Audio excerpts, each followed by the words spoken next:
VA's breathing was still uneven, but she tried to steady it as she tucked a strand of hair behind her ear. Daniel noticed how she kept glancing over her shoulder, as if expecting the men to return. "They're not coming back," he reassured her, voice calm and steady. "People like that disappear fast once someone challenges them." Ava nodded, but her fingers were still gripping the strap of her backpack like it was the only thing keeping her anchored. Lily looked up at her with wide, curious eyes. "Do you want to sit?" "Daddy says sitting helps when you're scared." Daniel shook his head with a tiny smile. "I don't think I ever said that." "Yes, you did. When I was scared of the thunder last week." "Oh," he murmured. "That was different." But Ava gave a small laugh, the sound fragile but real. "I think sitting might help, actually." There was a low cement bench under the bus stop shelter.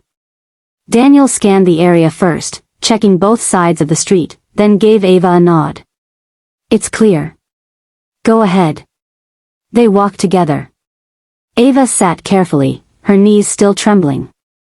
Lily hopped onto the bench too, letting her legs swing back and forth. Daniel stood a few steps away, keeping his eyes on the road. His shoulders stayed tense, he wasn't taking any chances. Ava looked at him for a long moment. "You didn't even hesitate," she said softly. "You just stepped in.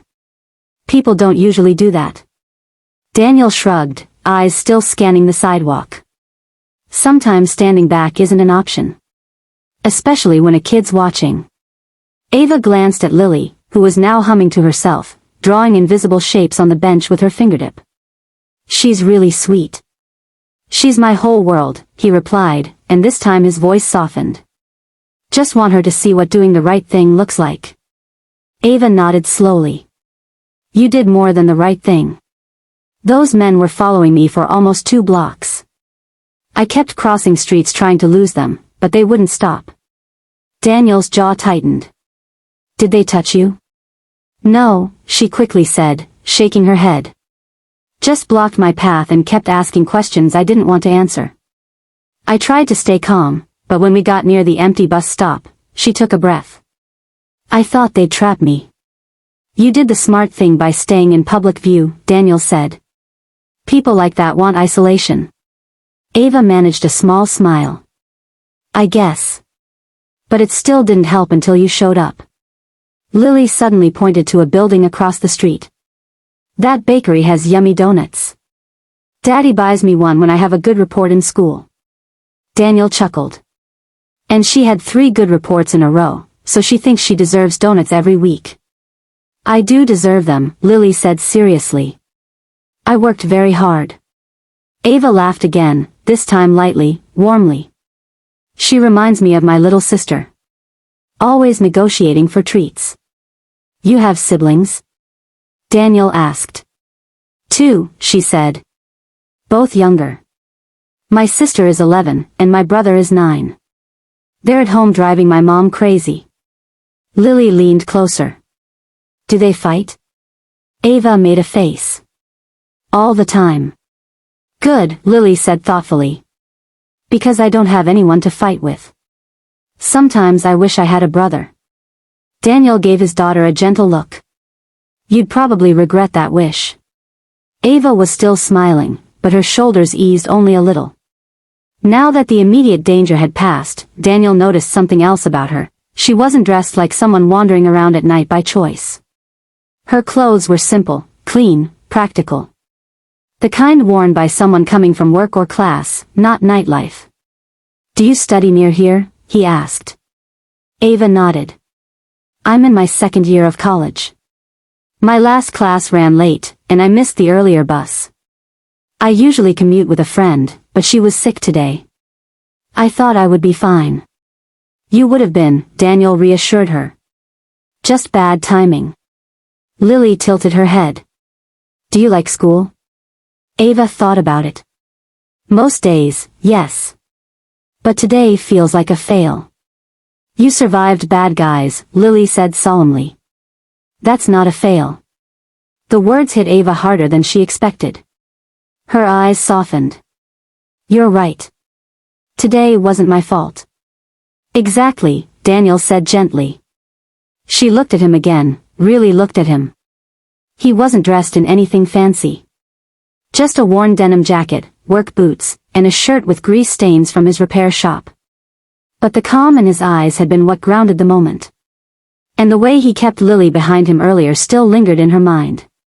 "You said you have a shop?" she asked. "Yeah," Daniel replied.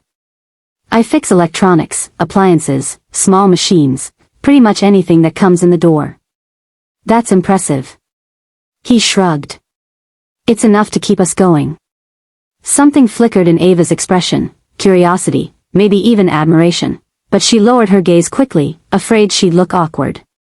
A cold breeze drifted through the street. Ava instinctively hugged her arms around herself. "You're freezing," Daniel noticed. He took off his jacket and placed it around her shoulders before she could protest.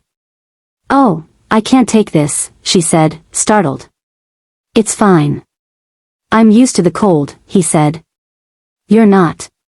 Lily nodded vigorously. "Daddy gets hot even in the winter." Daniel laughed.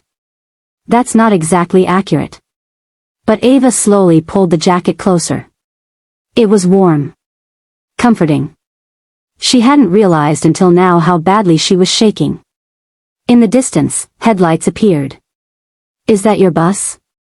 Daniel asked. Ava squinted, then nodded. "Yes. That's the one." Lily looked disappointed. "You're leaving?" "I have to," Ava said softly. "But I'm glad I met you." Daniel walked her toward the bus stop sign while Lily skipped beside them. When the bus slowed and hissed to a stop, Ava turned to Daniel. "Thank you," she said, voice sincere. "Really? If you hadn't shown up." "You're safe," he said simply. "That's what matters." Ava hesitated. Then she slipped off his jacket and handed it back carefully. Maybe I'll see you again someday," she said, almost unsure. Daniel gave a small nod. "Maybe you will." Ava stepped onto the bus, looking back one last time before she found a seat. Through the window, she could see Daniel standing with Lily's small hand in his. They looked like a picture of quiet strength, something she hadn't known she needed until now. As the bus pulled away, Ava pressed her forehead to the cool glass, exhaling slowly. She didn't know why, but she had a strange feeling. This wasn't the end of their story. It was the beginning.